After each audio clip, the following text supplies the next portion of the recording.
So is power a game? I don't often like to think in terms of power. I think in terms of human interaction and what sort of is important for people. And for some people, hierarchy is very important and sort of getting up.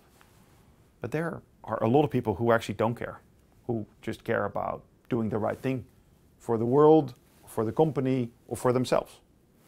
And the notion that, let's say, power is one big thing is, I think, a flawed one. I think it is much more subtle than that.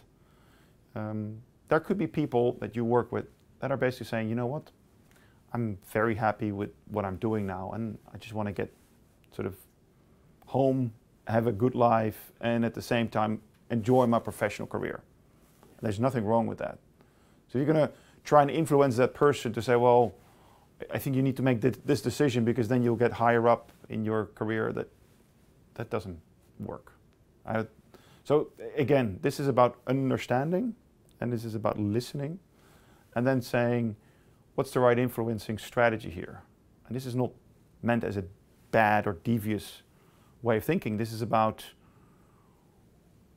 is logic and just adding up the numbers here the right way to do it? Or is this more around following the storyline of that person and then adding the right facts and numbers? Or is this even at a whole different level, which is, hey, how do I help this person achieve what they want to achieve? Is that manipulating? It's not manipulating. It is just helping people to join the journey that you have been on in the last month. And you cannot expect people to directly understand that journey within 10 minutes. If you take people along the journey and you know what their interests are, and usually it is not so difficult to work with these interests of these different people. But working harder and then being smarter and getting a few extra digits behind the comma in your accuracy of your analysis will not help you. But asking just these stakeholders with, in 9 of the 10 situations, simple questions or simple things that they want to contribute to your situation will help you to be much more successful when the moment is there that the decision needs to be made. It might be that influencing and manipulating can be close together. But what I try to do is not think of what I think should happen at that moment, but try to handle out of respect for the people around me that also have their own goals, their own needs, and their own interference with the problems or the solutions. And I believe that you get enriched yourself by truly asking what their needs are and what their goals are. And you can't start implementing a solution, which might be technically good, if you don't know what drives them and what they need. And as long as you don't know that, you don't know if it's an optimal solution for everybody involved. So I try not to think of it as manipulating, but actually think of it as influencing, and influencing by letting them influence me as well. Because it's about knowing what drives people, and especially in my period within climate adaptation, there's people working in certain areas, like Schiedam. They have a lot of climate problems, you know, pluvial disturbance, heat, because there's not much green. But there's also another problem, which is for the people working there more severe, because there's poverty and a lot of people not knowing how to read and write.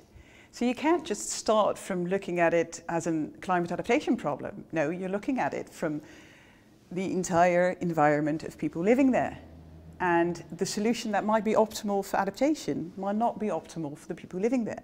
But if you put them together and you listen to each other and you actually hear what is needed, you might come to an optimal solution for the complete situation and might help to achieve other goals as well. I think one of the things that is really important is when you communicate with people, always try to connect with those people. What I've observed for myself, but also with colleagues I admire, they are honest, they are vulnerable, they show that they're, you know, just like any other person trying to reach their goals within their best abilities, and that always creates like sort of an emotional kind of connection that makes people believe what you say sooner. Well, I started looking at me, the way I was taught to analyze problems. I thought, well, okay, I'm used to reading and emphasizing things, so I might start doing that while working on bigger problems, on more intertwined goals, on more intertwined problems. So I started by looking upon that the same way I would a problem. So I started reading. So you have questions, just write them down. And then I just started asking those questions to people around me.